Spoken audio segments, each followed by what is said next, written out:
26 दिसंबर 2023 का दिन है। इतिहास के पन्ने खंगालेंगे हम, भारत की बात करेंगे 1704। आज के दिन दशमेश गुरु श्री गोविंद सिंह जी के दो पुत्र 6 साल के फतेह सिंह राजेश और 9 साल के जोरावर सिंह, इन्हें औरंगजेब का जो सिपह सालार था वजीर खान जी, सरहंद का जो वजीर था, उसने इन दोनों वीर बालकों को अपनी बात ना मानने पर दीवार में जिंदा चुनवा दिया था। और बात क्या थी कि धर्म बदल लो अपना, अगर बचना है तो। बच्चे नहीं माने थे और आज तक, जी बिल्कुल, आज तक फिर उन बच्चों का गुणगान होता है और अमर हैं ये एक तरह से। 2004 क्रिसमस के बाद राजेश, आज 26 तारीख है, बॉक्सिंग डे था। बॉक्सिंग डे क्यों कहते हैं? क्योंकि क्रिसमस में जो सामान निकाला होता है उसे बक्से में भरा जाता है, तो बॉक्सिंग डे कहते हैं। क्या बात है। बहुत से टूरिस्ट पहुंचे हुए थे विभिन्न टूरिस्ट स्टेशंस पर और डेस्टिनेशंस पर, और मोस्टली समंदर का किनारा एक अच्छी डेस्टिनेशन माना जाता है राजेश। बहुत से टूरिस्ट पूरी दुनिया में जुटे हुए थे। अब क्या होता है, इंडोनेशिया में एक द्वीप है सुमात्रा, और इसको अगर आप पोजीशन देखते हैं तो ये इंडियन ओशन की तरफ को करके है। एक तरफ इंडियन ओशन है, परली तरफ इसके पैसिफिक है, ऊपर को आप ये कह लीजिए कि अंडमान सी है इसके। राजेश 7:58 और 53 सेकेंड हुए थे सुबह के, और समंदर जो है वो हिल जाता है। क्या होता है, एक बहुत तेज भूकंप आता है समंदर के भीतर।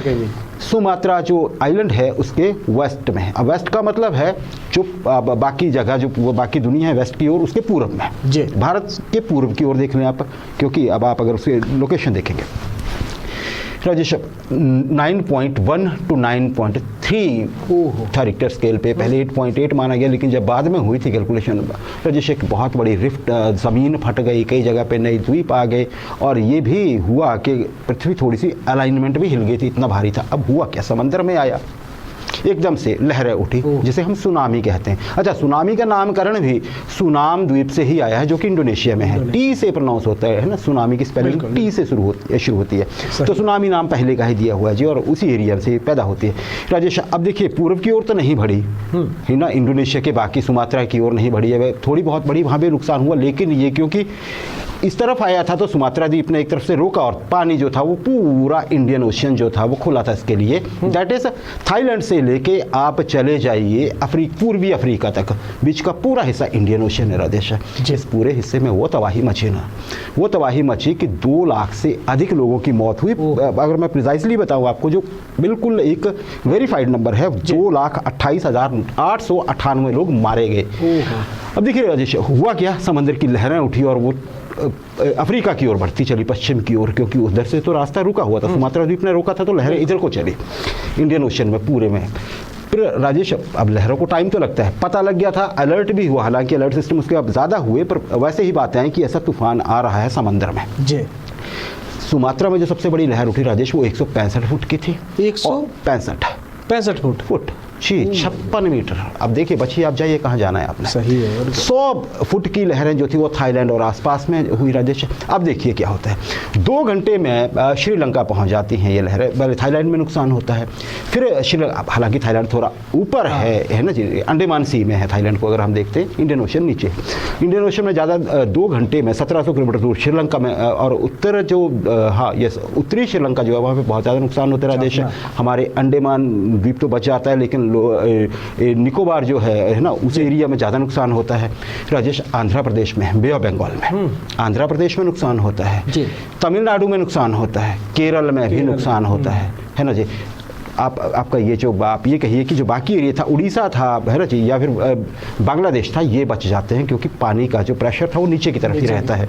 बांग्लादेश में तो सिर्फ 2 लोगों की जान गई थी, आगे मैं फिगर दूंगा आपको राजेश। मैं आपको बताता हूँ आगे क्या कितने लोगों की डेथ हुई, इससे बात क्लियर हो जाएगी। इंडोनेशिया में जो फिगर हैं रिकॉर्डेड, हालांकि लोग मानते हैं इससे कहीं ज़्यादा लोग मरे थे, 1,30,000 लोग। सुमात्रा में 1,30,000 से ज़्यादा यही मरे। श्रीलंका में 35,000 लोग, जहाँ पे 2 घंटे लगे थे पानी को पहुँचने में, और पानी जो था कई एरियाज में एक तरफ से घुसा श्रीलंका के और दूसरी ओर निकल गया है ना, और उसकी 15 फुट तक हाइट थी राजेश। अब भारत में देखिएगा 12,405 लोगों की मौत हुई भारत में जी, भारत में, बे ऑफ बंगाल से केरल तक। हाँ मतलब बे ऑफ बंगाल में भी सिर्फ आंध्र प्रदेश से, उड़ीसा की ओर नहीं था, नीचे की तरफ गया। इवन केरल जिसका बिल्कुल नीचे का हिस्सा होता है, बाकी हिस्सा उसका अरेबियन सी में है, वहाँ पे भी बहुत से, एक जगह तो चर्च के बाहर 600 लोग बह गए थे राजेश, 600 लोग 6 इकट्ठे हुए थे मास के लिए वो। और राजेश अब देखिए थाईलैंड में जो थे वो साथ ही था, पर ऊपर की तरफ था थोड़ा, अगर आप जब जोग्राफिकली देखते हैं अंडमान सी में, वहाँ पे 5400 लोगों की मौत हुई।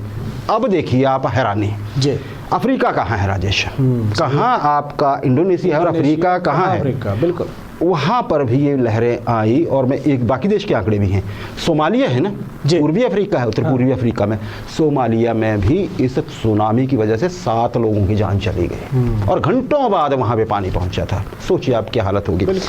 2006 राजेश, अमेरिका के 38वें राष्ट्रपति थे, रिपब्लिकन थे ये वैसे, राष्ट्रपति इनका नाम था जेराल्ड आर फोर्ड साहब। आप तस्वीर देख रहे हैं इनकी, आज के दिन उनका निधन हो गया 93 वर्ष की उम्र में। आप कहेंगे कि ये बड़ी खबर क्यों है, हम इसके बारे में क्यों चर्चा करें? बड़ी बात है ये नाम, जेराल्ड आर फोर्ड साहब। अमेरिका का जो सिस्टम है हम जानते हैं, वहाँ पे क्या होता है, राष्ट्रपति उपराष्ट्रपति कैसे चुने जाते हैं। राष्ट्रपति किसी वजह से पद से हट जाते हैं, उनकी मृत्यु हो जाती है, तो उपराष्ट्रपति स्वयं ही राष्ट्रपति हो जाते हैं, उनको शपथ दिलाई जाती है। ओके जी, राजेश, जेराल्ड आर फोर्ड साहब 38वें राष्ट्रपति ऐसे व्यक्ति हैं एकमात्र अमेरिकी इतिहास में जिन्होंने कोई भी चुनाव नहीं जीता राष्ट्रपति का, ना राष्ट्रपति का ना उपराष्ट्रपति का, फिर वे राष्ट्रपति बन गए। ये कैसे? मैं बताता हूँ आपको राजेश। अमेरिका में जो 37वें राष्ट्रपति थे रिचर्ड निक्सन साहब जी, उनके साथ जो थे उनके उपराष्ट्रपति, उनका नाम था स्पाइरो एग्न्यू। तो स्पाइरो एग्न्यू जो थे, हाँ स्पाइरो एग्न्यू जो थे, उन्होंने क्या किया, रिजाइन कर देते हैं वो किसी वजह से अपनी पोस्ट से। अब निक्सन साहब क्योंकि वहाँ पे हो गया कि राष्ट्रपति थे, उपराष्ट्रपति होना ही चाहिए किसी भी इमरजेंसी में, तो एक 23वां संविधान संशोधन है वहाँ पे, उसमें एक है कि कैसे बनाए जा सकते हैं उपराष्ट्रपति। बिल्कुल, इनको फोर्ड साहब को चुना गया क्योंकि रिपब्लिकन पार्टी के सीनियर कांग्रेसमैन थे वहाँ पे, तो उन्होंने चर्चा की सबसे किसे बनाना चाहिए, उन्होंने कहा जी ऐसे और ऐसे, इनको शपथ दिला दी गई। अब तभी क्या हो रहा था, एक आपने सुना होगा वाटरगेट स्कैंडल हुआ था अमेरिका में, बहुत बड़ा स्कैंडल हुआ था, निक्सन साहब उसमें घिरते नजर आ रहे थे। राजेश, क्या होता है कि अगले साल 8 अगस्त को, अगर मेरी डेट सही है, मैं कहीं लिख के आया था 9 अगस्त को जी, निक्सन साहब को इस्तीफा देना पड़ जाता है। वो घर जाते हैं कि जी आपने स्कैंडल किया है, इस्तीफा दीजिए आप। इस्तीफा दे देते हैं, पद खाली हो जाता है राष्ट्रपति का। कौन बन गया राष्ट्रपति? उपराष्ट्रपति कौन? जेराल्ड आर फोर्ड साहब, वो जिन्होंने ना राष्ट्रपति का चुनाव लड़ा था ना उपराष्ट्रपति को सामने नहीं थे, वो राष्ट्रपति बन जाते हैं। हालांकि अगली बार जब उनको पार्टी अपना कैंडिडेट बनाती है फुल टर्म के लिए तो इलेक्शन आ जाते हैं। तो जेराल्ड आर फोर्ड साहब की ये बात अमेरिकी इतिहास के ऐसे एकमात्र राष्ट्रपति, 38वें राष्ट्रपति, रिपब्लिकन थे जिन्होंने इलेक्शन नहीं लड़ा था लेकिन फिर भी बने, भाग्य। ऐसे ही है यह सिस्टम भी देखिए राजेश, कितना बढ़िया सिस्टम है, कोई केओस नहीं मचा अमेरिका में, पूरे टर्म दी उनको, ये बड़ी बात है जी।